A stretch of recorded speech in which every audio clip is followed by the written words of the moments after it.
What is up, guys? Welcome back to the Zach and Pat Show. I'm Zach. I'm Pat. This is the show about manhood, fatherhood, entrepreneurship, and the mentality it takes to be successful at those things. And we'll probably sprinkle in some helpful real estate advice too, because that's what Pat and I do. You know, guys, life can be tough. We can go through some things and struggle at times, but this is the show to let you know that you're not alone. So if you're someone out there going through any of these things, this is the show for you. Shout out to our friends over at Captain Beard Co. Guys, if you are looking for beard care products, shampoo, conditioner, body wash, give Captain Beard Co. a try. They have this unbelievable beard butter, balm, oils, and then it smells amazing. Ladies, if you're looking for something for your men as a gift to help with their grooming, check them out. Also, if you guys are looking to just set the mood one night, candles, unbelievably smelling candles made with all natural ingredients here locally to St. Louis. Give them a shot. Also, while you're there, use the promo code Zach and Pat for 10% off your purchase. Hey there, guys. I really appreciate you checking out the Zach and Pat Show. If you can obviously tell, we are a newer podcast, but one way we're really trying to grow the show is trying to get up the amount of subscribers we have. So, you know, if you're watching the show and you're getting something out of it, we'd really appreciate it if you could click that subscribe button. That would help us out a ton. Please click that button. And now back to the show. We have a very special guest here today. He's a good friend of ours. He owns Handwrapped rolling papers. He's a sales consultant at Total Roofing and the commentator for a number of MMA organizations here in Missouri. Just about all of them. Yeah. The great and powerful Justin Bricker. Well, it's good to finally be here, man. Glad to have you. Had to reschedule once because got a little too overworked at the day job. Now we got some time to sprinkle in some fun. I'm glad to be here, man. Yeah, man. Happy to have you. You know, typically when I'm in front of a microphone, there's a cage and guys in their undies in front of me, not two handsome gentlemen. Oh, well, thank you. Well, appreciate that. Yeah. Well, dude, I have so many things, that I wanted to kind of get to today. But, first off, how I've always kind of wanted to ask, how did Handwraps come to be? Man, ever since I was 15, I wanted to have like this fucking $1 billion weed empire. And I was like, I'm going to smoke blunts with Wiz Khalifa. I graduated 2011. So, that was like prime, like weed smoking era for like rap music, for our generation at least. Yep. And the Snoop Dogg and Wiz Khalifa collab. Right. The Young and Wild and Free. That was like our senior year or something. Mac and Devin go to high school. Yeah. That was senior year. Right. Yep. I remember being in Doc Mo's biology class, hitting one-hitters in the bathroom and coming back to watch this. Now, at the time, we were smoking K2 because we got hair tested at CBC. So you went to CBC. I forgot about that. What a time, right? Yeah. The K2 era was disgusting. But, I always wanted to have some sort of, connection in the cannabis industry. And, at one point, I was like, I'm going to have my own blunts. I'm going to have my own weed strand. I'm going to have all this other stuff. And, when I had my daughter at 18, that kind of put most of my dreams of moving out west and all this stuff on hold for the time being, and just kind of, trying to figure out a way I could navigate into the market without having, $5-10 million behind me at these super mega global corps that we see now that are growing. And, I had a conversation with a guy when I was probably about 21 who told me, one of the most efficient ways to operate in business is to sell picks and axes. This is a gold rush. Everyone's going to be finding the gold. Sell the tools that these people need to find the gold, right? And so when, legalization came about in, 2019 here in Missouri, that's what I was looking for. Okay, what are my picks and axes? What are people going to need? What are people, currently doing now to consume these products that I could maybe get them? Can't blow glass. Honestly, I fucking hate smoking out of glass. So, I've always been a blunt smoker, a joint smoker, or whatever. You probably hear it in my voice. But I was like sitting in my undies in the middle of the pandemic, the whole fucking world shut down, and everyone's training at my house because I lived straight across the street from St. Charles MMA. So when the gym shut down, we would have like 10, 12 guys at my house. My whole basement is covered in mats, and so we had different practices going on and shit. And sometimes we're smoking like 20, 30, 40 joints a week. And, we'd be blowing through a pack of papers in like a day and a half. So I'm like fucking tired of this shit, man. I'm like, you know what? If I had my own papers, I'd never fucking run out of papers. And my girl was like, "Then do it." Like, what? She's like, "Start your own papers." She's like, "You love rolling joints. This is all you do anyways. Everyone comes over here, brings their weed. Hey, will you roll this up for me? Can I pay you to roll joints for me?" And I'm like, okay. So, I'm sitting there in my undies on the couch. We're fucking locked down, basically in a snowstorm and shit. And she's sitting there cooking in the kitchen. I'm, making calls to other countries in the middle of the night trying to source papers because I'm like, all right, it's got to come from somewhere, Sure. And then I start watching this documentary from the guy who, the founder of Raw, Josh Kesselman. Okay. Not exactly the biggest fan of him, but he's a fucking genius, and you can't knock the guy for the things that he's done, not only for, the cannabis industry, but to like really make sure that people are, if they're operating in this space, are at least trying to do it the right way, as far as testing products and all this other stuff. Now, there's a few scandals with fake charities that he set up, but that's a different time and place. Yeah. So, but I knew the thing I wanted the most was to make sure that they were going to be the cleanest papers sourced from real product, not floor scrappings of tree pulp from a fucking Chinese factory where there's no testing or anything, because Missouri market, we have like one of the most strict testing protocols for consumables in the dispensaries, at least. So edibles, vapes, pre-rolls, stuff like that. Everything's got to meet certain requirements, right? And one of the biggest things altogether is chromium, right? What is that? It's just a heavy metal. Okay. Now, it's basically in everything you've ever fucking had. And the amount you need for it to be toxic to you is like almost impossible for you to consume in a lifetime, Okay. Unless you're just eating straight chromium for, part of your diet. But for some reason, it's one of the most, It's what they're looking for. Or Missouri's one of 4 states that even test for it. Oh, okay. And our levels are 5 times higher. And like- everybody else's? As far as like how strict it has to be. Yeah. Really? Yeah. Okay. So I had to find something that could do that. Something I could have COAs and all these tests that were done beforehand. And man, I mean, as fast as I had the papers, they were gone. So you like ordered the first batch? I ordered 50 and they were gone in 20 minutes. Really? Yeah. Shit. Cool. Yeah. And because I was telling people, hey man, this is what I'm doing now. It was one of those things like, hey, I'm going to tell people just so I force myself to do it. Because like, I feel like so much of my life has like been, paralysis by analysis. Like, what's the best plan to navigate this, instead of it's like, well, let me come up with 50 ideas and pick from those. And then one of them will work. And yeah. Right. And then I'll drop the other ones. And Right. This is really the first like venture that I've had where every idea I had first, I ran with, even as far down to the name. Like, yeah, how did the name come about? Obviously, you're a MMA fighter. It makes sense. Yeah. yeah, well, so it was really like, how do I take the 2 niches that I enjoy the most and make them one? Yeah. Right. Love it. But without really, forcing them to be separate either, because at the end of the day, if you combine 2 niches, like you're going to have to, I don't want to say pander, but you're going to have to play to one audience in most scenarios. But there is such a crossover between cannabis and martial arts and just, really even an active lifestyle, which is kind of where it's started to tailor towards now. But it was really, how do I bring these 2 things together? That's it.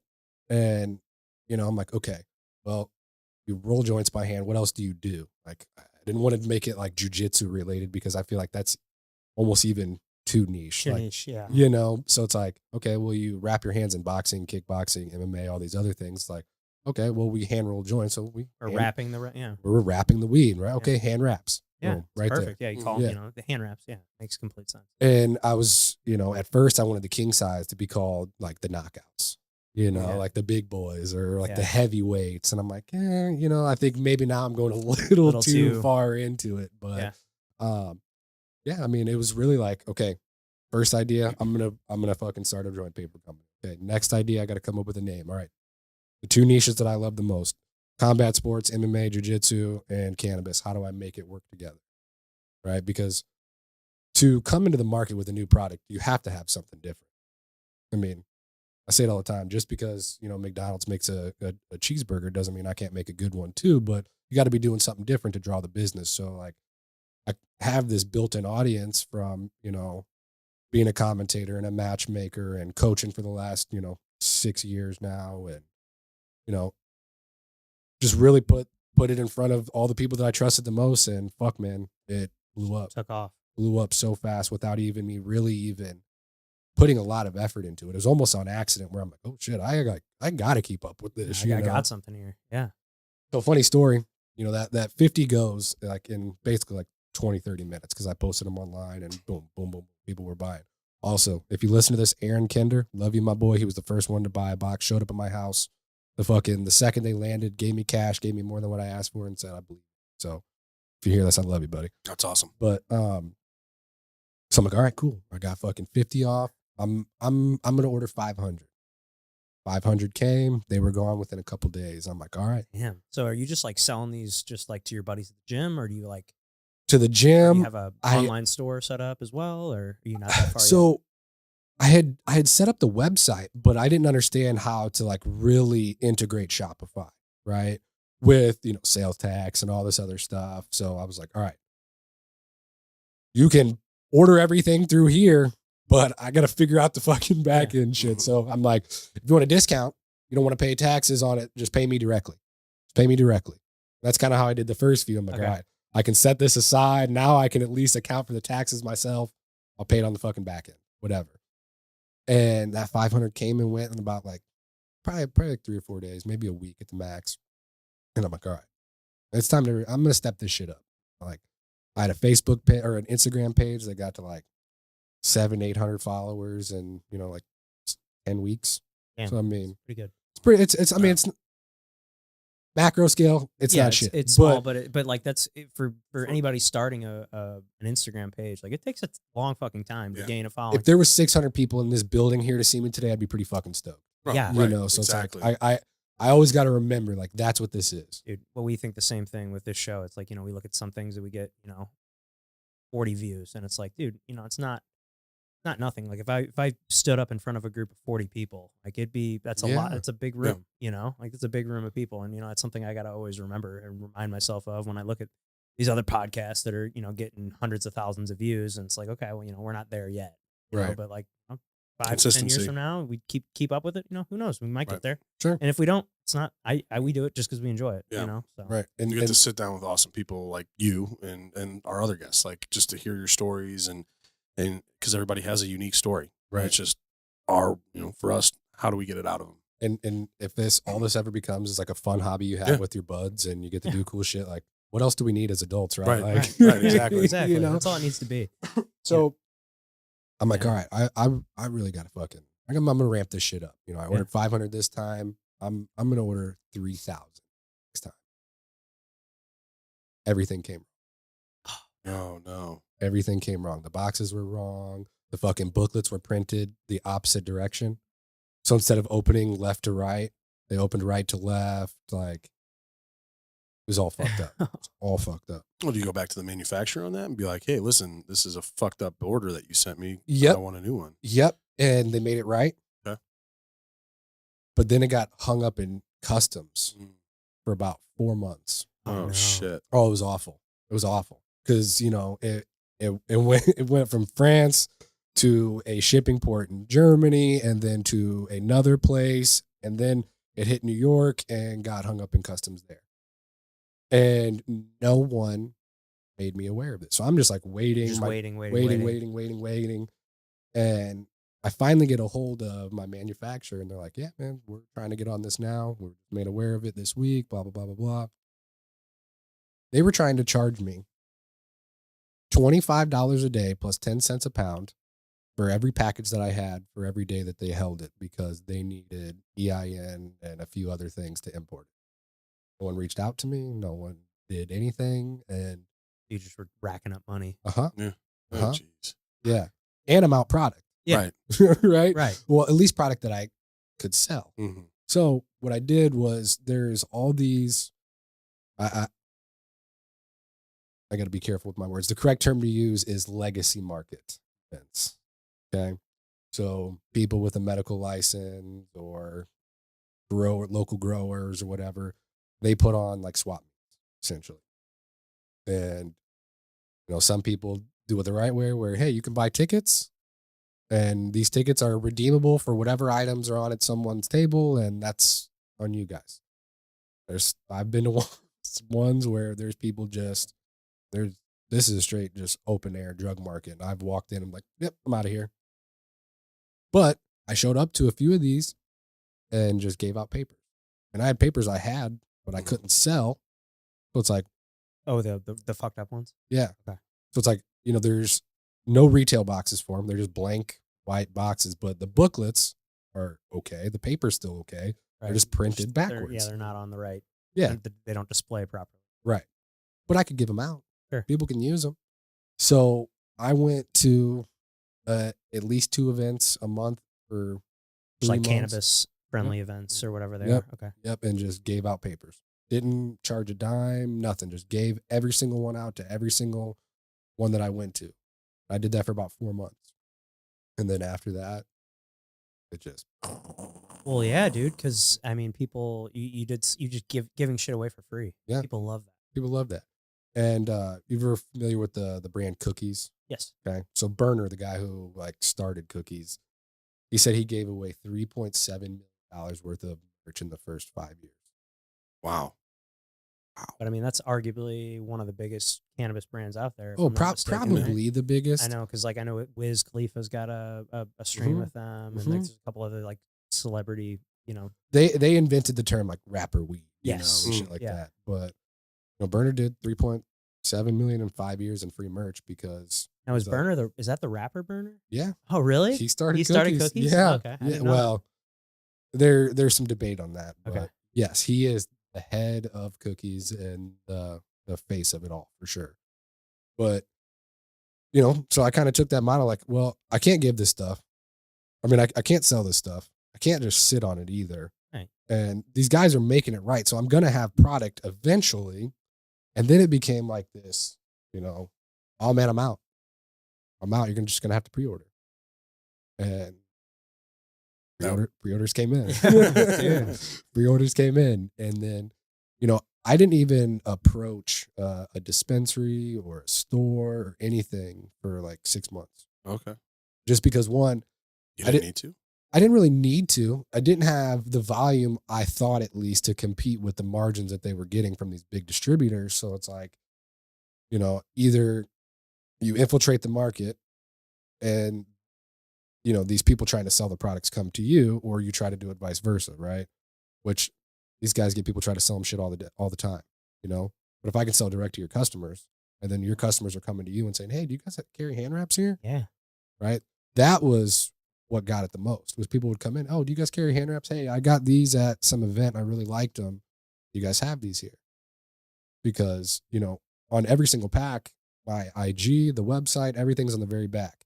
And so they could give it to this person, or they could take a picture of it. And the amount of sales I did through Instagram to multi-million-dollar dispensary chains is ridiculous. Really? Yeah. So cool. Yeah.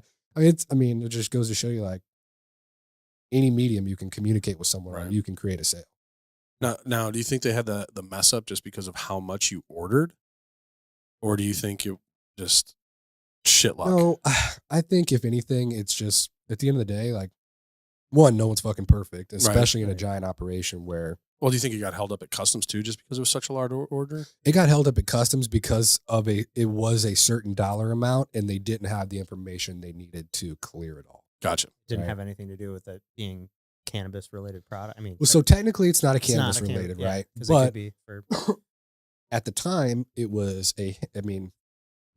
legally it still is a hemp related product, right? Yep. Because I was only doing hemp papers at the time, and now I've moved on to rice papers as well. But because of the 2018 Farm Bill Act, you could import and export hemp without any sort of extra tax or tobacco tax. And now rolling papers are technically classified as a tobacco item, or an OTP and other tobacco product is what they file it as tax wise. Mm-hmm. But there was a loophole at the time where, this is a hemp item. Don't say anything specifically about hemp rolling paper, just rolling paper. So I was able to import everything without any sort of issue other than I didn't just fucking supply my EIN and a few others. Which now, rookie mistakes. Yeah. You don't know what you don't know, right? Yeah, exactly. So you learned, and now it won't happen again. And they took care of me all the way through. My supplier never once dropped the ball on me. on that point. You know, obviously they were trying to make it right because they fucked up, you know, but at the end of the day, it's probably the best case scenario for me because I didn't have this like looming pressure. On. Well, it was early on, and I didn't have this looming pressure of like, oh my God, I have to get rid of all of this stuff to make my money back. Because one, they matched my order for free, you know, because they messed it up, and now I have this. Well, it kind of ended up being a blessing in disguise for you. Completely, you know, completely. Like, you had an opportunity to kind of basically get all this free product that, yes, it was a fucked up package, but the product itself was the same. So you could just go around and give those out. And like, as many as I gave away, I don't know if more than 3 people even said something about them being the opposite direction. Yeah, that's probably something you noticed. You know, right away, yeah. You know, it's like how often they probably smoked and were really high. Like, whoa, this is cool. Am I looking at this backwards? What the fuck? This is some great weed and some awesome rolling paper. But dude, incredible, man. So yeah, man. So now it's a little over 100 locations across the Midwest. Oh, dude, I didn't realize it was that many. That's incredible, man. Holy shit, awesome. Yeah. Where I'm working on a few like bigger distribution deals because like my number one fear outside of failing is scaling too fast, you know, sure. Because I've seen a lot of people try to scale too fast and put the cart before the horse. And next thing you know, you're completely off the rails. And now I'm at a point, you know, where I'm comfortable with the supply chain that I have, getting things in and really being able to scale it to the next level and understanding the market was what I had to spend most of this time doing because I went into this shit blind, you know, outside of a couple buddies who I know that work at smoke shops and stuff like that. Like, you know, all the market research I had was on my own. Like, oh yeah, I'm going to buy this fucking box of rolling papers from another smoke shop and try and get a fucking price from whoever the store owner is or the manager at the time. Hey, I don't care what the markup is. Just what do you guys pay for these? You know, just trying to do that. I finally had a guy just, hey man, we have this book you can order stuff from. Why don't you just take this? Yeah. So that's how you found the supplier? No. This is just how I found the pricing. Oh, I see. Okay. The supplier, everything, all that I did on my own. Okay.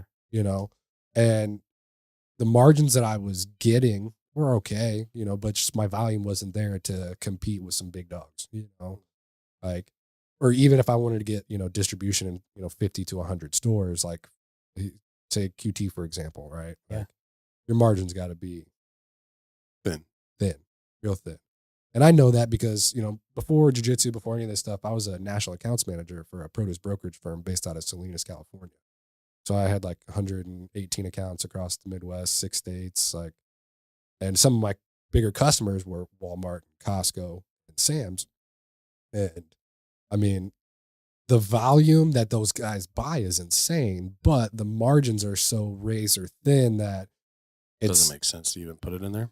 Well, it does because it allows you to operate at a higher margin with other customers, right? Smaller customers, because obviously the more you're producing, you know, the more your margins can be in a sense, right? So they're thinner, but there's so much of them that's bigger. Right. Well, it allows you to operate a little more freely with these other accounts. You know, like if I have one person guaranteed to take, you know, 1,000 boxes, but I have 500. Okay, cool. These are already accounted for. How can I maximize my margins on the other end, right? So, and I knew to compete with the big dogs, you know, or even at the dispensary level where, you know, at the end of the day, it's a fucking business. Like they're here to make money and so am I. So my best route was going direct to consumer right away. And it leaned into them coming to me and the margins mattered less because now they're coming. Well, and then you have raving fans of your product. Right. You know, which is great. Right. I got people coming into their stores asking for my stuff. So yeah, it's a great thing to have for sure. For sure. So how many on average, I guess, I mean, you're working in per month, what you're selling per month over the course of all those. On average, how many boxes per month are you? So typically I go by cases because, you know, like there's 50 in a master case of king size, 40 in a master case. I'm sorry, 40 in a master case of king size, 50 in a master case of regular. So I'm going about 5 cases a month. Okay. You know, it's really starting to fucking pick up, man. And a lot of it, like I said, is still direct to consumer. You know, it's a little bit slower at the retail level because they have so many other products to push as well. And, you know, I'm not the only rolling paper on the market. Oh, you know, and just like energy drinks, just like soda. Everyone's got their fucking preference, you know? And how hard it is to convert someone without giving it to them for free could be tough. You know, even if it's $2.50. Right. Yeah. You know, for an extra $2.50, hey, you can try these new products that are local. Oh, yeah, I'm good. I'll take the $3.50 raws that I know that I like. Yeah, the ones that I've used forever. Right. Hey, and it is what it is, you know, like not everyone's gonna like Sprite, not everyone's gonna like Elements, you know, like okay, that doesn't mean there's not a place, right? Of course. So how did you go about finding the supplier? Fucking Google, man. Just Googling, is that day one supplier? You still at the same one? Same one, nothing's changed, yeah. You know, now I went through about 20 different people testing samples and, you know, trying to get COAs and talk to someone who, you know, spoke like decent English. Not, Sure. you So know, that's where's the the toughest supplier? part. Out of France. Out of France. Okay. Yep.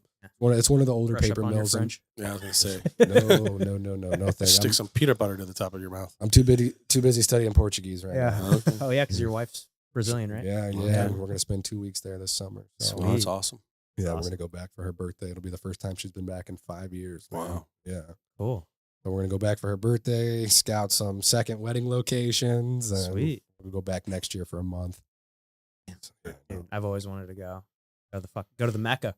Right. some Well, training so in for sure. we're gonna go look at some property while we're out there too. Now, does she do jujitsu as well? Nope. Oh, No, okay. she's a fucking beast though, bro. She speaks 3 languages. She's getting her master's degree in finance right now. She cooks and cleans for fun. Oh. Okay. You know, like I'll get home. She's like, I need to relax. I'm gonna go clean the kitchen. Right. Okay, love you. Want some help? No, Yeah. get out of my way. Okay, love you more. Yeah. Does she Great. cook you traditional Brazilian dishes and things like that? Always. Oh, yeah. Hey, man. I'm the real Gringo Poppy. Don't get that twisted. I love that. That's Yeah. awesome. we eat a lot of fucking feijoada in the house. The way, and she'll kill me for saying this, but it's like Brazilian chili, Okay. black beans, every fucking cut of pork you could ever imagine, bacon, carne seca, all kinds. Oh man, That it's sounds insane. amazing. Yeah. That sounds. Change your life. Oh, one thing I wanted to ask. So, you sell rice papers and hemp papers. Like, I mean, other than the color, what's the big difference? Honestly, I mean, hemp paper is hemp, right? It's made from a hemp pulp. Rice paper, contrary to popular belief in the cannabis community, is not made from rice.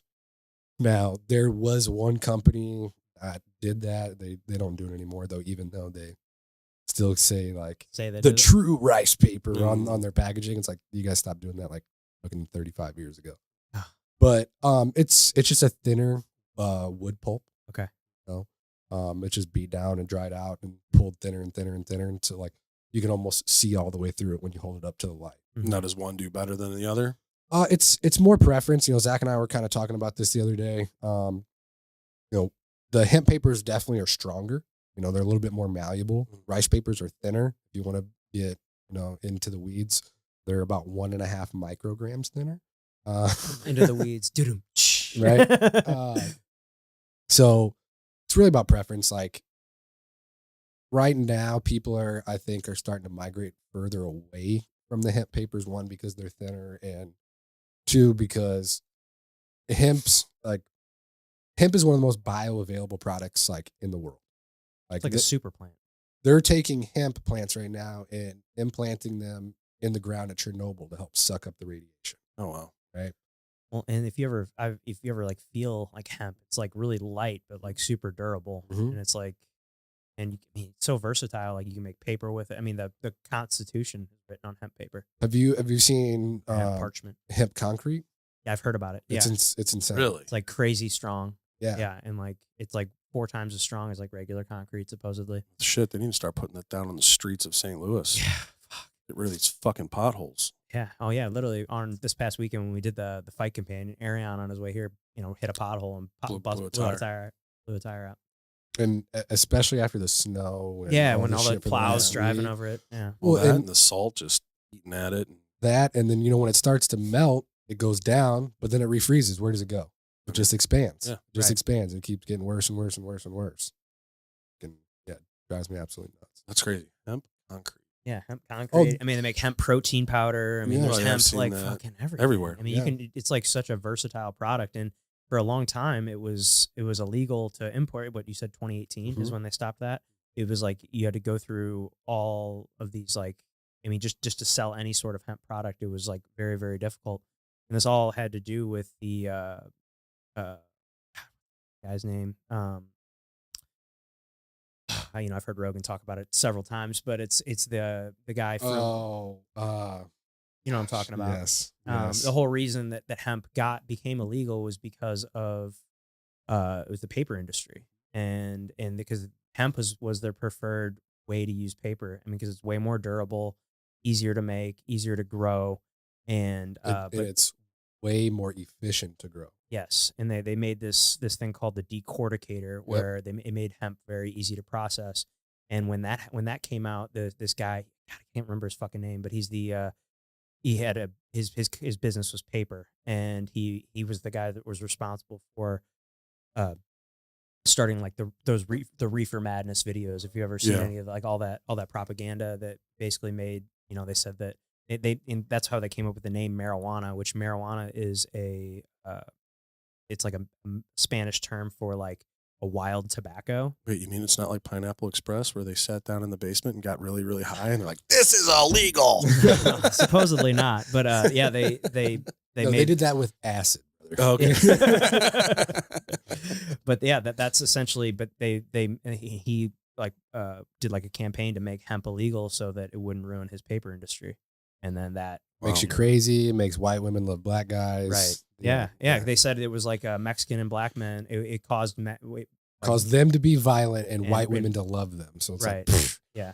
This is 1923. Yeah. We got to get them all out of here, Yeah. women. Yeah, we can't have this crazy Mexican tobacco or whatever. And this was just how long ago that this was going on? I think in the early 20s. Yeah, about 100 years ago. Yeah. Oh, wow. So, Yeah. and then, I mean, here we are 100 years later, and it's finally getting reversed. Back on track, brother. I mean, but federally, it's still illegal, so. Yeah, and I feel some type of way about federal legalization. If we're trying to keep monopolies out of cannabis, that's going to be the fastest way to create them. Sure. How long do you think Johnson & Johnson be out of the cannabis game if it goes federally legal? Yeah, I mean, because it's more expensive than gold per pound. Hmm. Marijuana is. Well, depending on the market. Sure. I find some cheap pounds. Yeah. Find some cheap But pounds. I mean, it's very. I mean, for something that you can grow, it's very. I mean, very profitable. Oh shit! Let's take the dollar. The dollar's taken away from the gold standard. Let's take it back to the weed standard. Let's put on the hemp standard, Yeah. baby. Let's do it. Sign me up. Yeah, It's just it's crazy, man. that is crazy. So Justin, how'd you get into martial arts originally?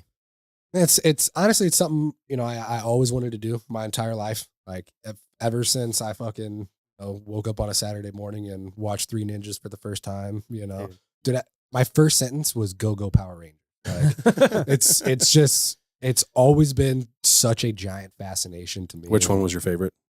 Oh, Rocky, of course. Yeah. What do you mean?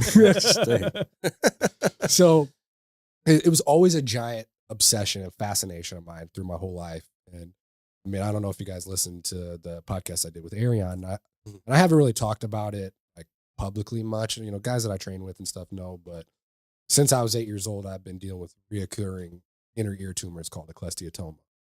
And it basically gives me debilitating vertigo. I get super sick and vomit.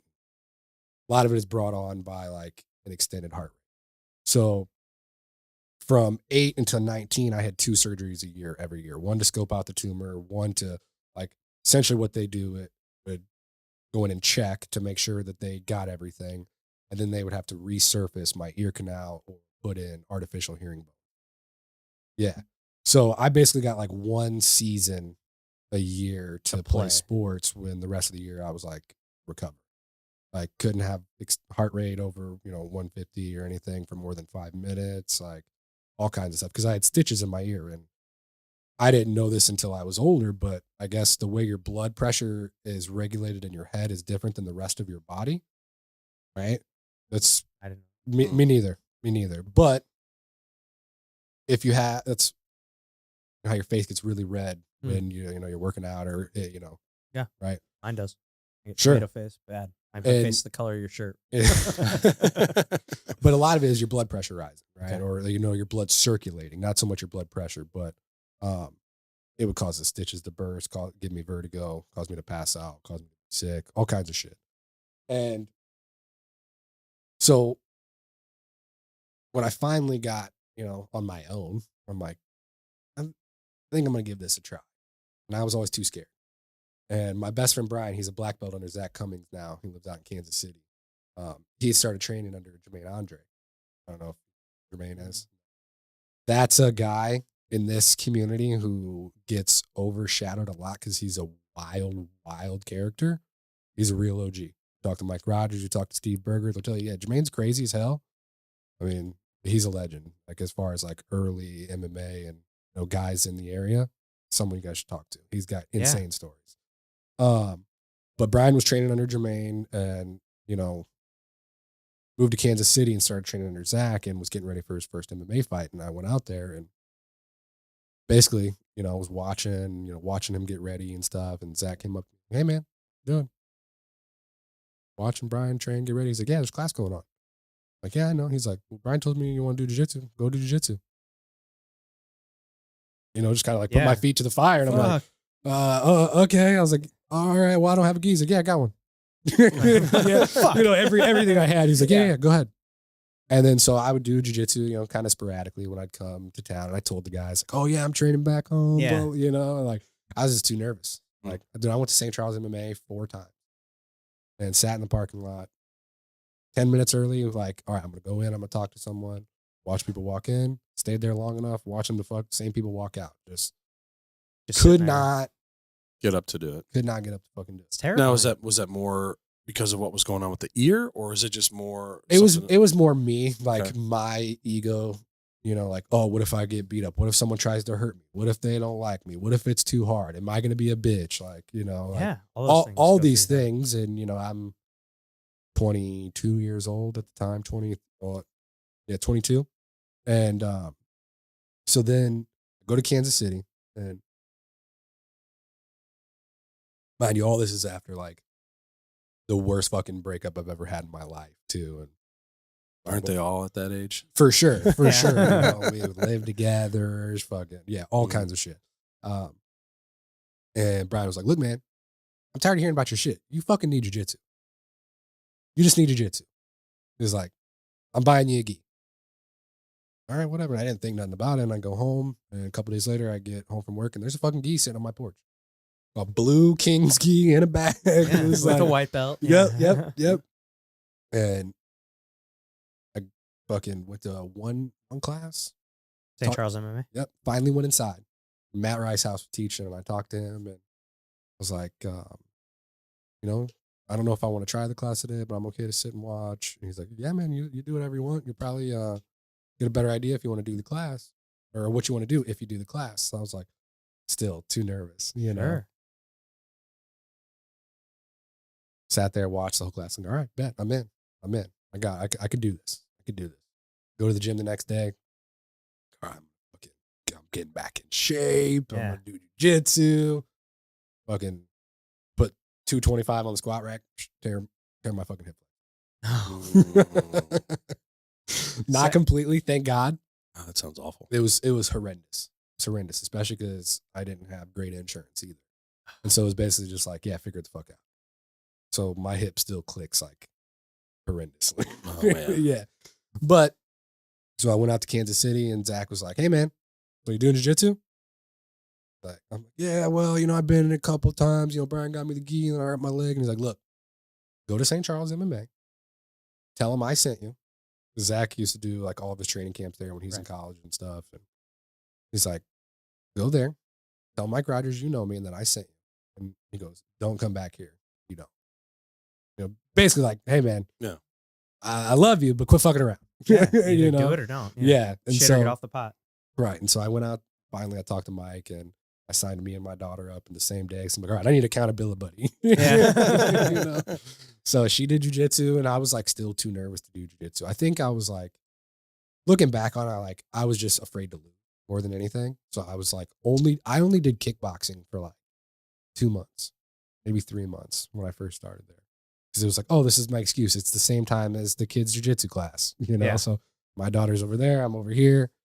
And then, one day I seen that they were kind of down coaches. And I was like, I asked the coach, like, hey, I don't know anything, but like, if you need someone to like tell kids to go point and stand, like, just let me know. And Tracy was like, Tracy Taylor, he's like, hey man, I really appreciate it, but I can't have a coach out here who doesn't know jujitsu. He's like, but your daughter's doing good, so you can't let her know more jujitsu than you. Good. That's a good point. Yeah. And he's like, why don't you come to my class Sunday?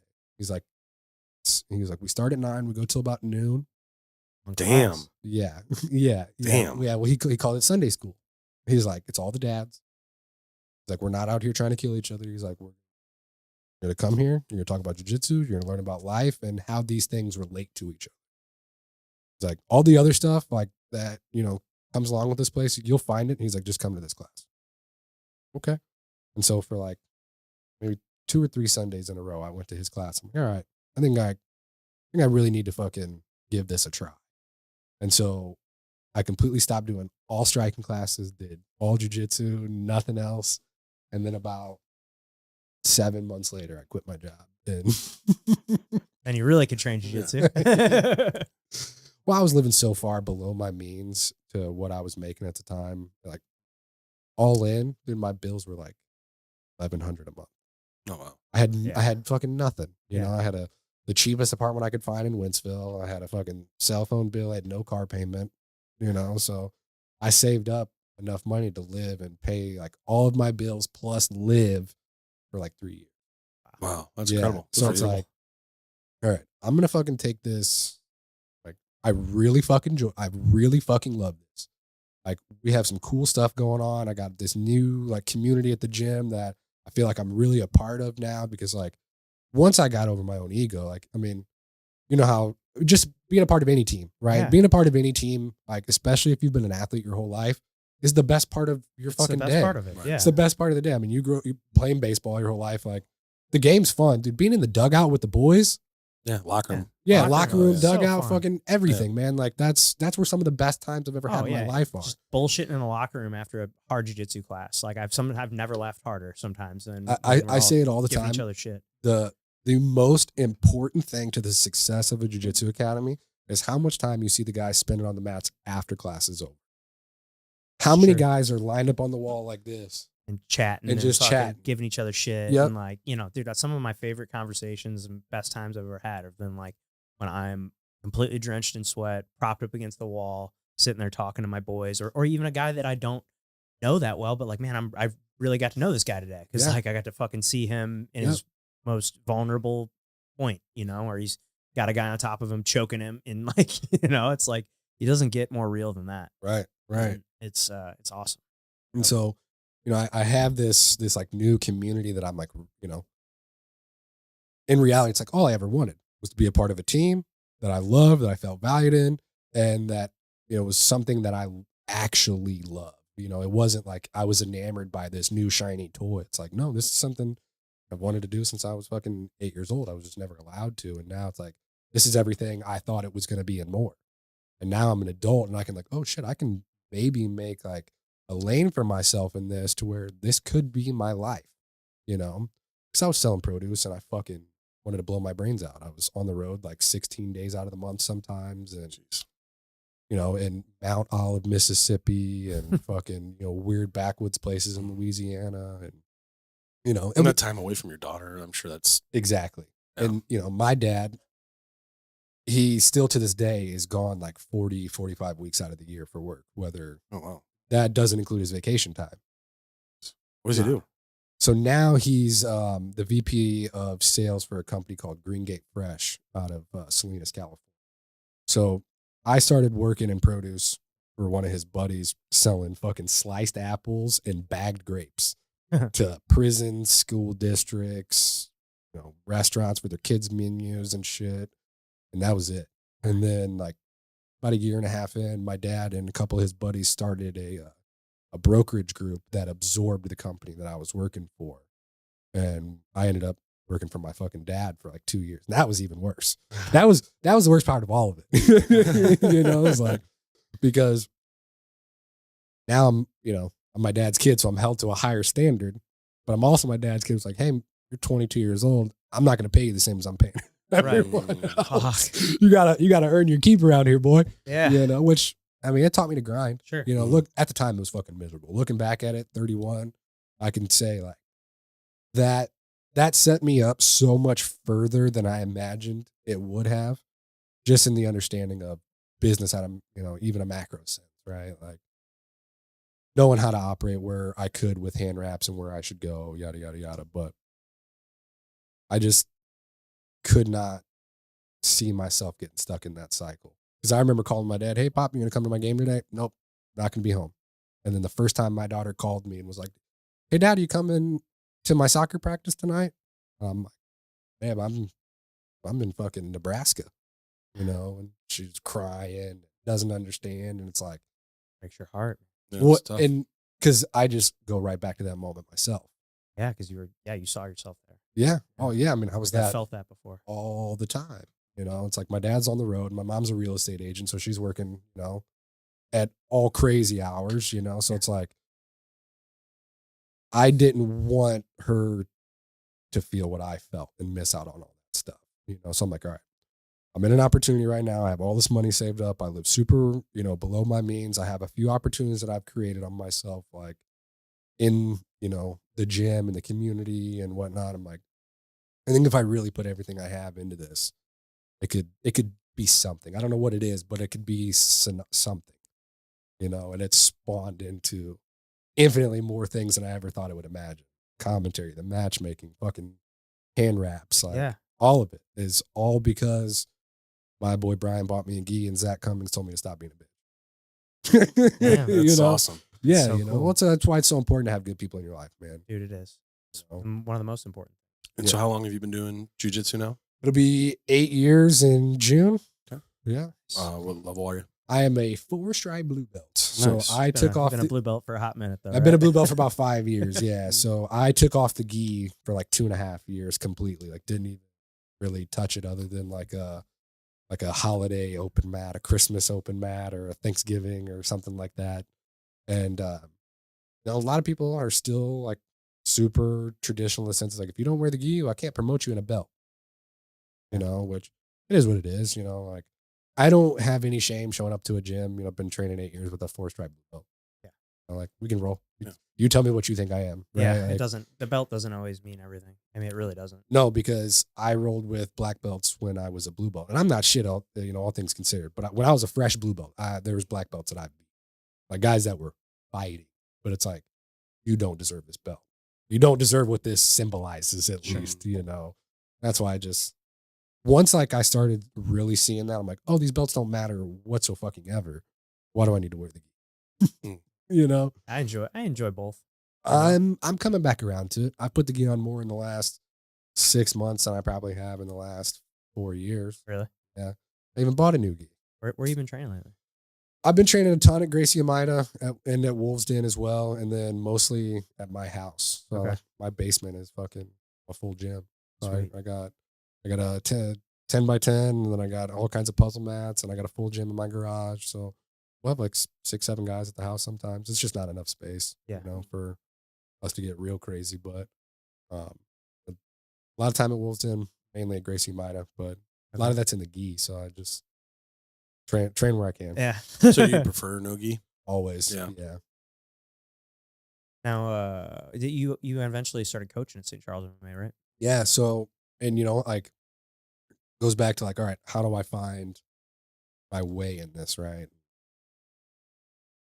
I knew that if I wasn't like forcing myself to train and be at these places, it just wasn't going to happen. Right. And sometimes you show up and there's not people there just like, hey, I can pull you aside. You want to come do some, you know, back escapes for an hour. Right. So during MMA practice, there was nothing going on the other side of the room. And so after like, I don't know, maybe 9-10 months of training, I asked Roger, I was like, hey, you know, I've been helping out with kids class and stuff, and you know, I want to get some extra rounds in, but you know, when I'm here, there's nothing else going on. Would you be opposed to me posting in the Facebook every day, like the Facebook group, about us doing positional rounds in the other room? No, man, that'd be great. And so I just say, hey, 4:30 positional sparring. We're gonna work, you know, back, mount, thigh control, half guard, whatever. We're just going to rotate, go live from positions for 2 minutes. Best way to train. Me too. Actually, I'll take that back. Depending on who you're training with. Yeah, of course. But you know, it's I like, you know, starting with a handicap, you know, and that way you're forcefully putting yourself in this bad position. You gotta get better at getting out. And that was one thing that Tracy told me. Like, hey man, like, I know a lot of this first like year or so is just trying to survive, but you also don't, like, when a live role, you don't want to be like, oh, I don't want to put myself in a bad position. It's like, you can't survive if you don't even know what to do when you get there. Right. So, okay, well. And it takes out some of that pressure of losing. You know, you can kind of always look at it, well, I started from a shitty position. Right. You know, like, it's like that constraints method. Yeah, like if someone's starting on my back and he gets me, like I don't feel as bad than if we start from the feet and he gets me. You know, right. Right. It's not real, damn it. Yeah. But so no, I started doing like this 430 positional sparring, and then it turned into like sometimes 20 people would be there, and then, you know, eventually someone's like, hey, how do I get out of this? This is what I do. You know, I don't know if this is right. And then I'd have someone come over and ask, and then I really got heavy into the instructionals and studying, like, not just like watching people compete, but actually studying the instructionals and the why and the how and everything. And, you know, about a year and a half in, I had my own class. You know, and I'll never say I'm like the best jiu-jitsu guy in the world, but I know a lot about jiu-jitsu, and I love jiu-jitsu, and I love to talk, and I love to teach. So it's like there was a gap that needed to be filled, and I just so happened to slide in there at the right place and right time. And, you know, I started that 430 positional class. I taught that for like 2 years, and then I taught the 6 a.m. classes that they had, you know, gi and no gi. And then I started teaching Tuesdays and Thursdays at 10:30, and then Tuesdays and Thursdays at 7 o'clock at Kirk's. Like I was all over the place. Teaching all over the place, like as much as I could, just because, like, you know, competing for me is tough with my ear issues, you know, because like, do you still have the issues with the ear? I just had a CT done a couple of weeks ago. I have another tumor right now. So my last one was removed in 2023. I had hand surgery. I had a bone tumor removed. It just came up out of nowhere. Me and my buddy Tyler, we were doing back escape drills for like 2 hours. Just like non-cancerous. Nope, non-cancerous. Well, they told me that it was possibly bone cancer, and so I had to sit on that for a week. Oh, that was horrible. Yeah. Jesus. Yeah, but so we were just doing like back escape drills one day and working on controlling the hands. And the next day I woke up and there was like this giant fucking like kitty on my hand, and I couldn't close it all the way. Like my pinky would do this. I went to 5 different doctors. No one could tell me what it was. Not one fucking person until they cut it out and looked at it. Yep. Bone tumor. Just like sprouted up overnight. And then for like 8 months, I dealt with it while I was trying to get it fucking the surgery out. Well, just trying to get out, like, because they were like, oh, we could probably pop it. Oh, it's probably a Bible bump or whatever the hell they call it, a ganglion cyst. And they started, nope, can't drain that. You know, it was like an actual growth. And so I had hand surgery in January of 2023. And then like 20 days later, I had another surgery on my ear to get the tumor cut out. Oh, dude, it's been a nightmare. So what they were supposed to do was go in, cut this tumor out, and then now they're able to, like, supposedly put in that artificial like hearing bone that I need in the same surgery. Well, the last one I had, I was 19, and it was for them to scope it out, put in this artificial hearing bone. Well, when they went in this last time, they scoped everything out and found that old prosthetic hearing bone that my body had rejected, and it had fallen back, and all this skin grew over it. So instead of removing it, they cut it out, reshaped it, and tried to put it back in place instead of giving me a new one. So why would they want to put something that was already rejected by your body back into your body? Exactly. And so now let's try this again. Yeah. See if it works better this time. Oh, so for 2 years, I've been dealing with my ear constantly bleeding. Okay, so, and I'll show you a picture if you want to see it. The prosthetic actually fell out around Thanksgiving. Holy shit. I've been having so many issues for the last 2 years, and they were telling me, oh, It's this, it's that, it's this, it's that. And there's no permanent solution to either stop the tumors from coming back or the closest thing they can do is remove my ear canal wall to help it drain more efficiently. But even then, that's like a maybe. Yeah. Yeah. So Awful. But so this prosthetic, the only way I can describe it is it looked like an arrowhead, like pointy as fuck, and it was crashing into the opposite side of my ear canal and constantly cutting it open. It would be bleeding and getting infected. It was causing like my lymph nodes to get swollen. It was causing infections in my nerves. Like I was having like, remember I told you I was having those neck issues? Yeah. Since this prosthetic has fallen out, nothing. Nothing. I have all the feeling back in my fingers, no neck issues. I mean, I wasn't. Do you need it? I mean, does it make it? I mean, is it hard to hear without it? It makes no difference that I can tell in my hearing. Really? And I woke up at like 4:30 in the morning and my ear was just hurting so fucking bad. And I went to the bathroom and I could tell it was bleeding. I could feel it in my ear. And I just went to like wipe it out. And the prosthetic, I just hear go pink onto the counter. Oh, like Yeah. were you just like tissue, just sticking your finger in there, or like No, wet it was just like a little Q-tip, not Oh. even in the hole, just like cleaning the blood out of my outer ear. Yeah, I got a picture if you want to want to Nice. see it. It's fucking gnarly. yeah, it's That's nasty, crazy. bro. But ever since then, man, my quality of life has skyrocketed. It's great. Yeah, Yeah. because I was gonna Have you say, talked to the doctors about that and just like, hey, listen, this thing fucking fell out. And I Yeah, feel hey, all great. of a sudden they don't take my insurance now. great. You know, all of a course sudden they- they don't take my insurance now. But I had a CT done Sunday before it fell out. They're like, oh yeah, by the way, we don't take your insurance now, and you have another tumor. You need to get that figured out. So that was basically, and this is a guy that I've been seeing since I was 8 years old. Damn, so it's the same doctor this whole time. Whole time, 20, 25 years. About, yeah. Maybe it's time for a new doctor. I'm seeing a new Yeah, one. I I'm seeing a new one in was- February. Yeah, yeah. thank fucking God, bro. Might be the move. So how did you eventually get into the commentating? On accident. Really? Yeah. It just Yeah. seems such a cool job. So, it was another thing that I've always wanted to do. Joe Rogan. When I was in 8th grade, if you were to tell me that I wasn't going to be a talking head on ESPN, we would have fist fought. You know, That's what you wanted. yeah, of course. I was like, oh, because I was this big in 6th grade. I was like, oh, I'm going to the league. I'm going to be 5'11". I'm already running a 4.5 in the 7th grade. I got 4.4 as a freshman. I'm like, I'm hitting this last growth spurt. It's over for you bitches. Yeah. Never happened. You know? So I was like, all right, I'm going to go to the fucking, at least play D3 ball. I'm going to go to school for journalism. I'm going to be on ESPN. Done. Book it. Send it. You know, things didn't play out that way, obviously. You know, but so when I was like really starting to become a part of the team at St. Charles MMA, I was helping guys kind of find fights in the gym. And because Now, what do you mean by that? so like some of the amateur guys, they were looking for fights, or even some of the pro guys. Like So you like look up guys in other gyms and be like, hey, I think this guy. And you know, I would whatever. look up other promotions in different, because we weren't fighting locally for real. I mean, there was Shamrock.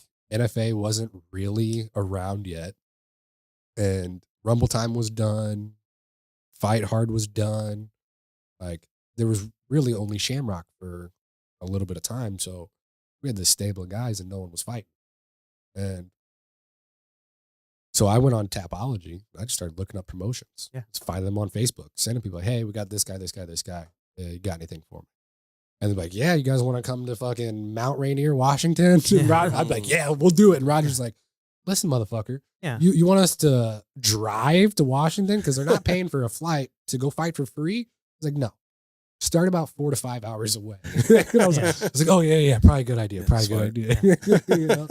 But so I did that for a while, and you know, then these matchmakers would hit me up. Hey, do you guys have anyone else?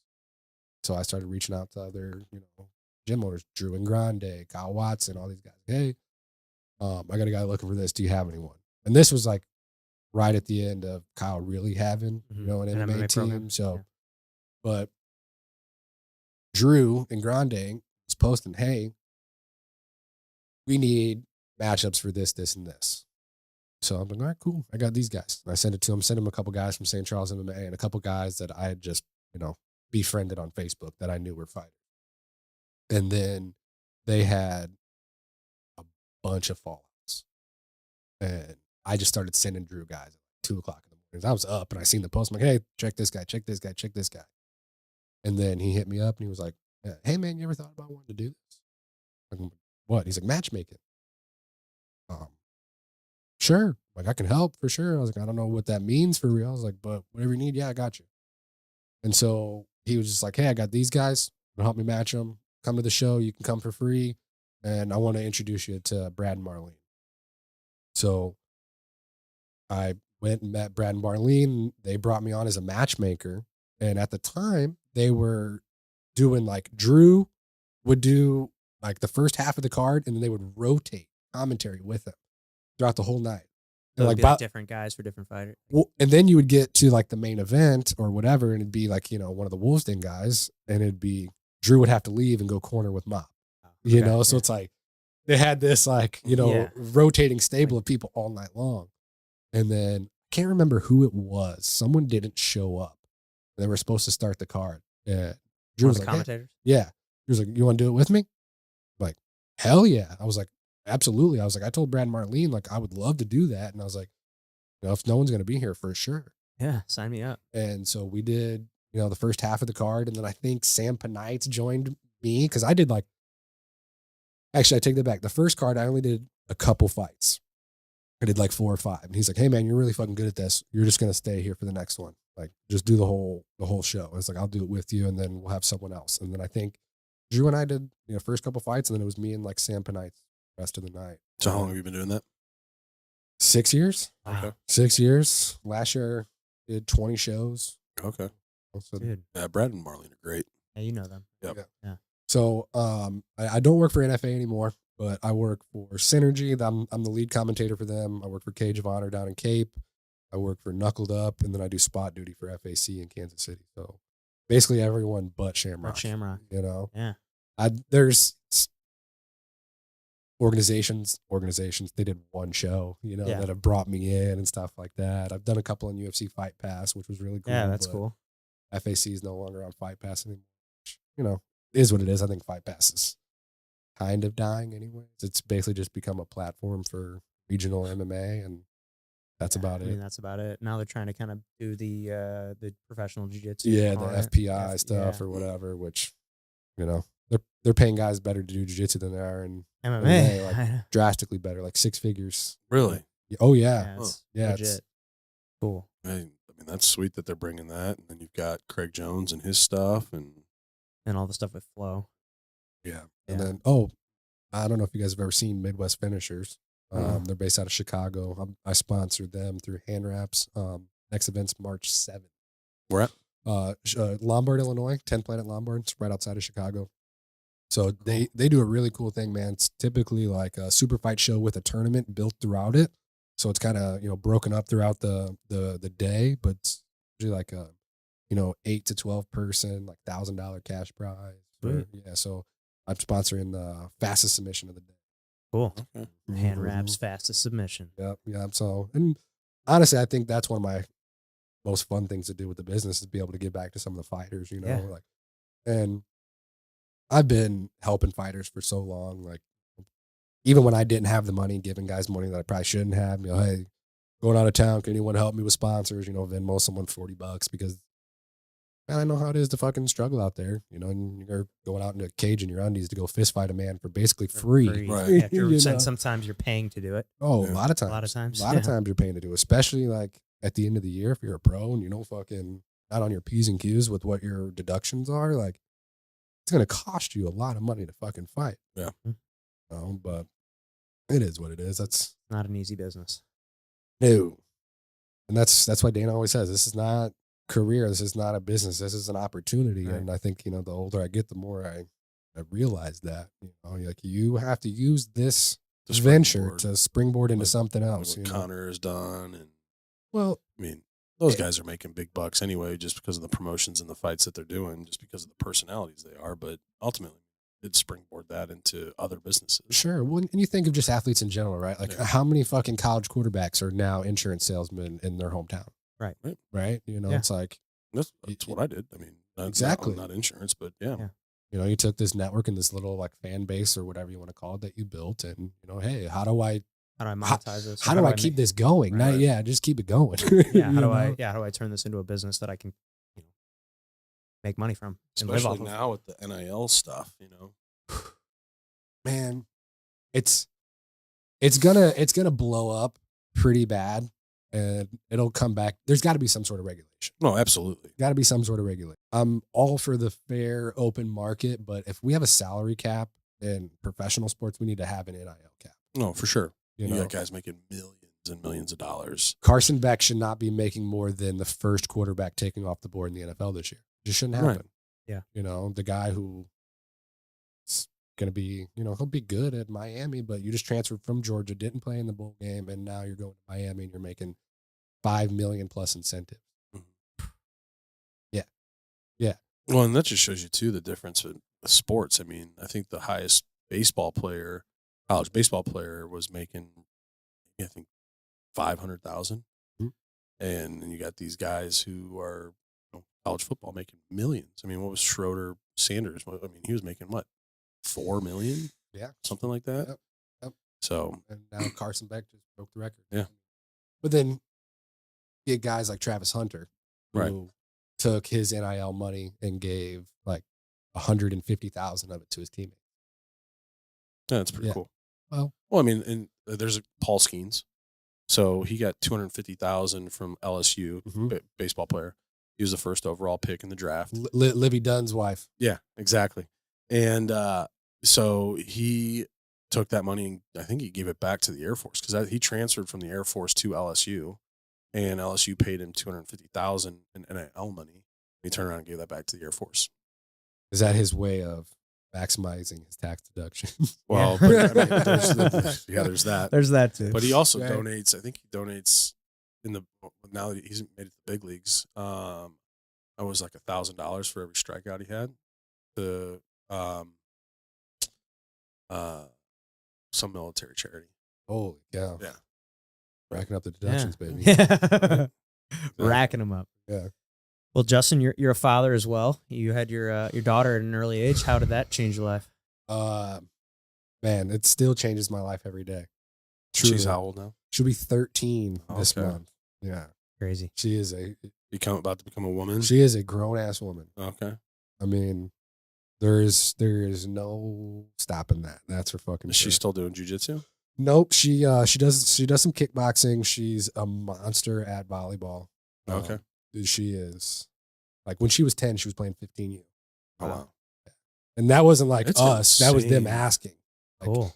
hey, And she's good. she's good. It's Yeah. insane what volleyball's become here in St. Louis. It is a massive sport. I had no idea. And I'll tell you this, one of the most disheartening things is walking through a select girls volleyball tournament of all middle school girls, and you're the shortest person in the building. Every dad, every grandma, every girl is just like, hi. Yeah. Are you ever up at the Bud Dome in Green Park? Yep. Oh, yeah. Yep. Well, we had a couple tournaments there last year, but I mean, it's insane. Yeah. It's insane. There's another place. I think it's in Fenton. There's one in Fenton that's like, it's got a full like CrossFit facility in there. I think it's called Ace, maybe. Yeah, Ace. That's I've heard of that. That's strictly like Ace volleyball. So the Yeah. guy who runs that, Scott something, he was an Olympic volleyball player and was a coach on the Olympic team, and now runs like one of the best volleyball training facilities in the Midwest. Mhm. Yeah, I mean it's massive. It's massive in that place. I think they have 14 courts. Wow. Yeah. Damn. And if I'm not mistaken, they have two sides of the building, like where there's game courts and practice courts. Oh wow. Yeah. Well, yeah, Bud Dome has what, like 7 or 8 over there on Yep. that backside. Yeah, Yep. the baseball team I coach practice there Yep. Saturdays. Oh, yep. On the right side, like Yep. split pass. Oh, there's 2 entrances too. Yeah, right? so you've got the back entrance where you've got the restaurant and all that. You walk up the ramp and everything. Yeah, Yep. so there's there's one indoor baseball field there, and then you come through. You've got little side baseball and then the other baseball field. Got that back, almost like an L-shaped. Yep. With the volleyball, basketball stuff. I think they got like 7 or 8 courts back there, something like that. I think it's 8, man. It's a madhouse, bro. It's insane. You can't find parking there. There's nothing. Like, No. oh yeah, No. it is insane how competitive and how big. I didn't realize it until I started coaching again. I had no idea. You know, like we played like rec, you know, for the city of Wentzville, and a girl that I grew up with. So my daughter went to a camp at North Point, Wentzville, and it was 5th through 8th grade, and she won MVP of the camp.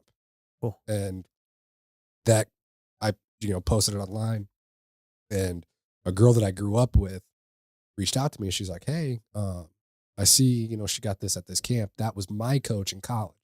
If your daughter was able to win this award for him, I need her on my team." Damn. I'm like, "Yeah, but she's 12." She's like, "That's fine. We're 13 14 U. So if she thinks she can play, she can play. Like, as long as she can compete and she can handle her emotions, she's like, I want her on my team." So we played club last year, man. That was. What are those parents like? It's intense, bro. It's intense. And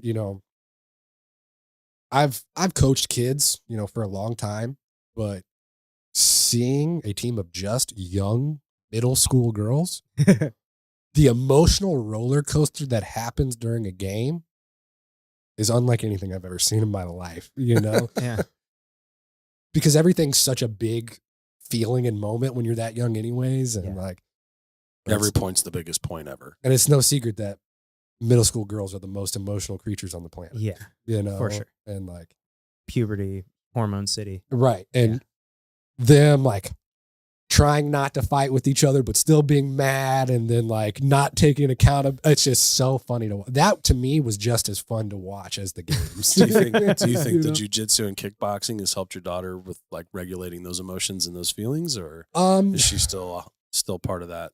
She still deals with it because obviously going and she did jiu-jitsu and kickboxing for like 3 years pretty consistently, and then got off it for a while and was doing a bunch of other stuff. And, she never really took it that seriously. It was just something that she did. So like, it was something you did. So yeah. Right. Yeah. And like, she's grown up in the gym. She's 13 now. She's been in the gym since she was 5, but she understands, she's got a good understanding of that. Hey, when it's time to clock in, it's time to clock in. Because like she has this switch, a lot of kids don't have that, right. Especially that early. Like, kind of have to find it, but she's a dog. That's awesome. She's a dog, man. Good. But is that something that she's wanting to take further? And I mean, I know it's a young age, but she's, and I don't know if it's her thing or maybe like this generation of kids, but like, the second things start to get like hard or too serious, that's when she sees a little bit of pushback. Like, if I tell her, hey, like, you're going to play on this team, but you still have to study film. You have to remember your plays, and you have to do this. Like, it becomes a little overwhelming for her. Because she's got so much freedom playing against 15-year-olds. It's a little different. But. Sure. But she's got so much freedom, in her normal life, that like these constraints you put on her to do these things that she enjoys, like, I don't know. But I do think it's more of like a kids in this generation thing than just her specifically. Cause I see it all the time, with kids that I coach, but it's a weird water to navigate, because I've been a coach for so long, and I'm trying to coach her on how to be a better athlete, and how to do the right things to achieve your goals in whatever sport, right? But trying to coach her specifically for volleyball, like, I got to back off. I was going to say, it's not your, it's not my forte, but I know that, hey, if you want to get better and you're playing the most important position on the team, you have to understand what everyone's responsibilities are. Right. So like, me as a coach, like instinctively, like when we're on the way home from practice, I'm like, okay, what'd you learn today? I don't know. Dad, I don't want to talk about it.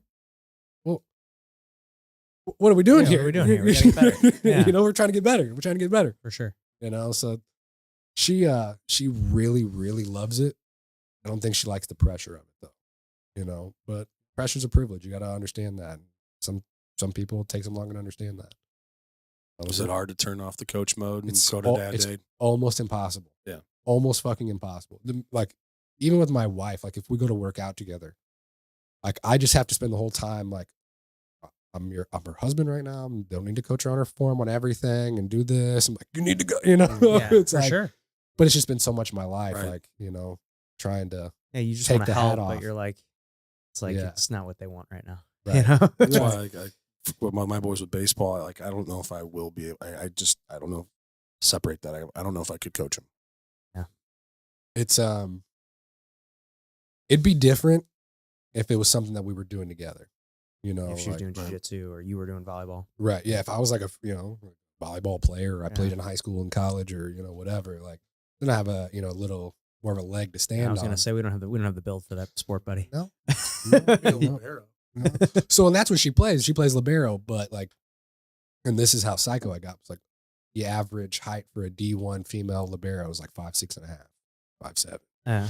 I don't think she's getting to that. Shit, I'm not that. So, so, but I just, I want her to understand that like, it's okay to have responsibilities for the things that you enjoy, because when you get older, you're going to have responsibilities for things that you fucking hate, and you still got to do them. Preach. Right. And I think that's the probably the hardest thing is like, look, man, would you rather learn responsibility by doing something you love, or all these things you hate? Well, because I can teach you responsibility by making sure, hey, you vacuum your room, you do your chores, you do all your laundry, and the dishes are done, and all this other shit. But like, it's not fun.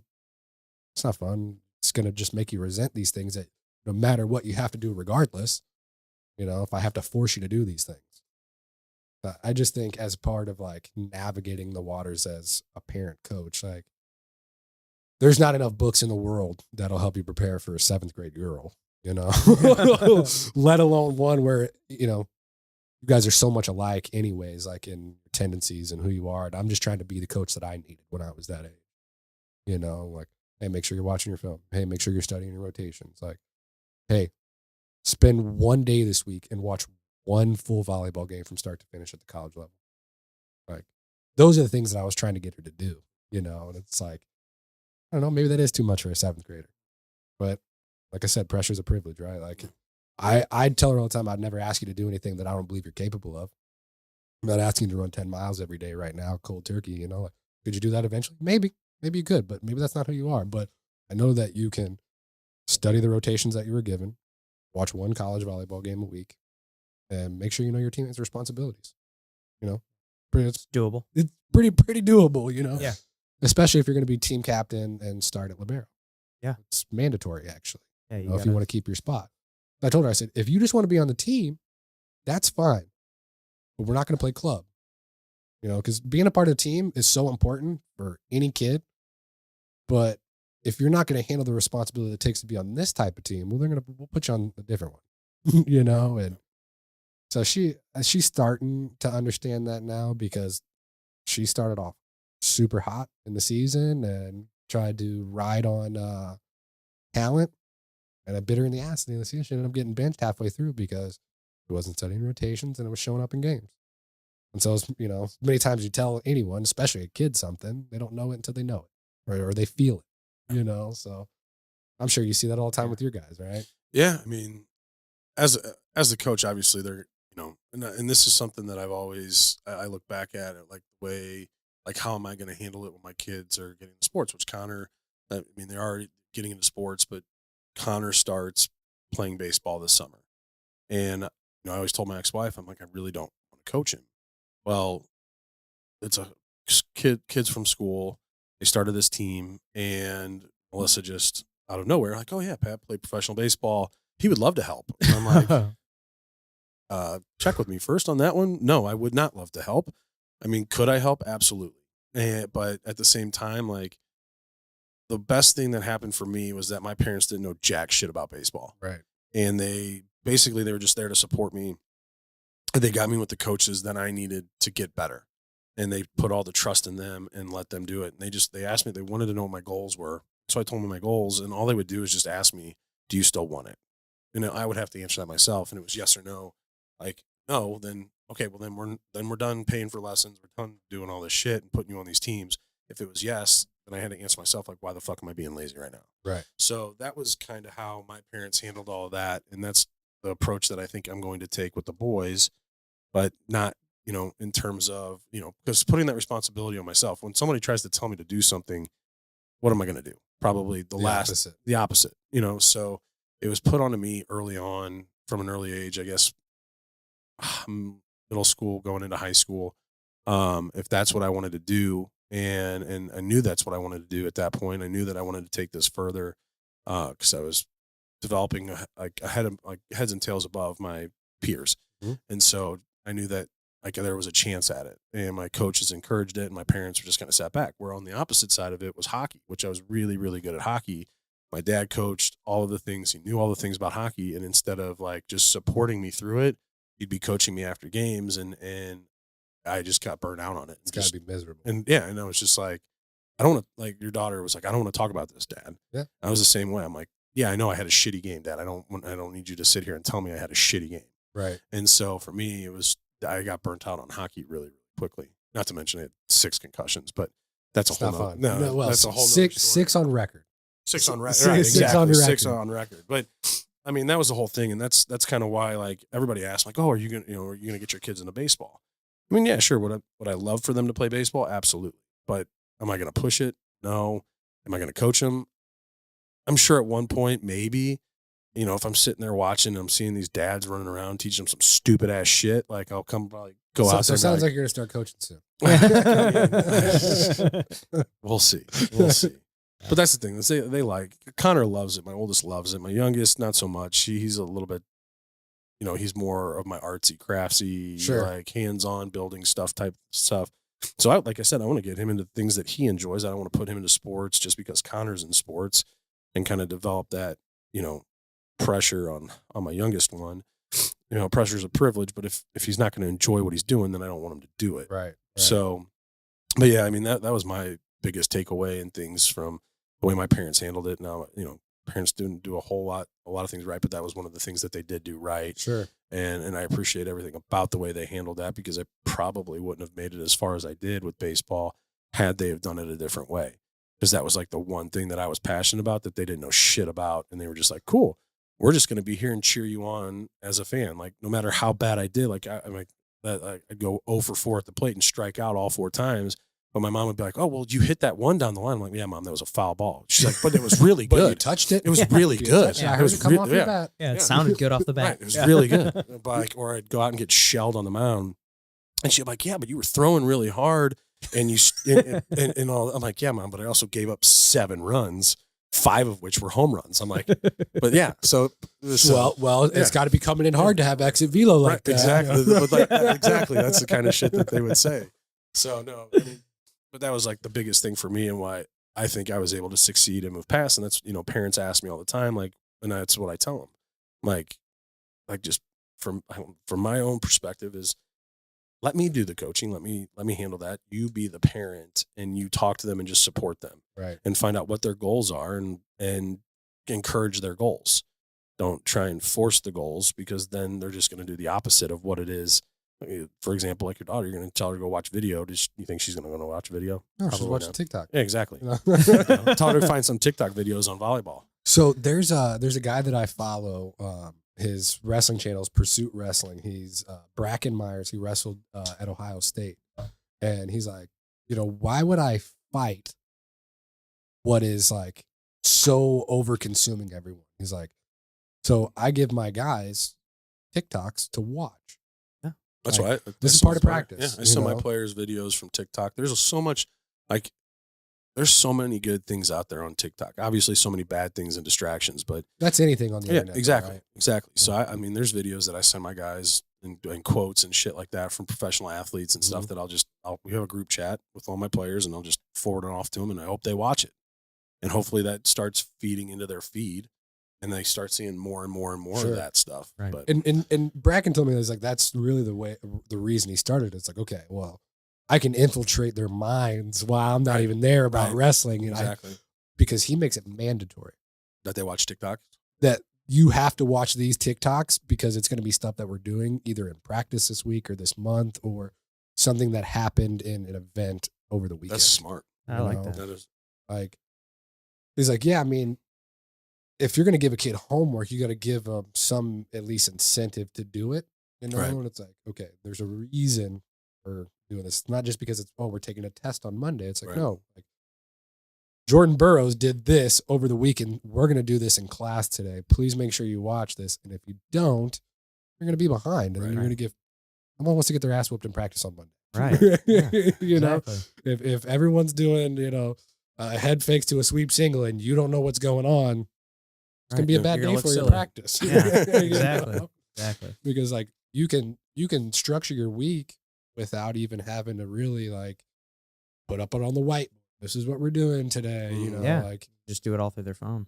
well, so much of sales, coaching, business is about getting onto whoever you're dealing with, their level, right? Like, how do you fucking infiltrate the mind of a child? You know, how do you get on the same level as a kid, you know, and still get the message across? So you can't just like lean down and, Yeah. you know, look at them. It's like, okay, well, what are kids doing these days? How do I infiltrate that and, you know, try to make it at least more positive for them, you know, beneficial to everyone involved? It's, you know, to me, it just seems so simple and such a, like an easy idea. It's like, why the fuck didn't I think of that? Oh, Right. makes complete sense. All the best ideas are usually the most simple, like A to B with, you know, everyone's like, well, if I go to Z first and They then try to come complicate back. it. You Just know? start at the end and work my way back. Yeah. Let's reverse engineer everything. Yeah. Well, Justin, this was really fun, man. Yeah. We really appreciate having you on. course, and, man. We'll Thank you, definitely do guys. this again. Oh, But for sure. before we let me get you know. out of here, We always got one last question that we end the show with. Okay. It's called the Tombstone Game. Yep. Here's lies Justin. What's it say on your tombstone? Did what he could. Perfect. perfect, simple, Yeah. easy. Did what he could. Love it. I think that would be it. Great. Awesome, man. Awesome. Well, thank you guys so much for tuning into the show. Please click that subscribe button if you haven't already. That would help us out a ton. Click that like button as well. Comment what you thought about the episode, and we will see you next time.